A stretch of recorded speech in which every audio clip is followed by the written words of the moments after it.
قل إن صلاتي ونسكي ومحياي ومماتي لله رب العالمين।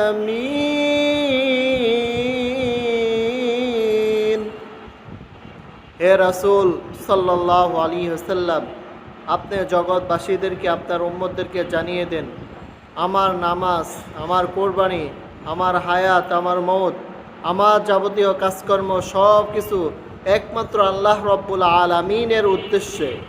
আমার যাবতীয় কর্ম হবে একমাত্র আল্লাহ রব্বুল আলামিনের জন্য। আমার হায়াত, আমার মৌত, আমি দুনিয়াতে থাকবো, আমি দুনিয়াতে যা কিছু করব, সব কিছু আল্লাহ রব্বুল আলামিনের সন্তুষ্ট থাকতে হবে।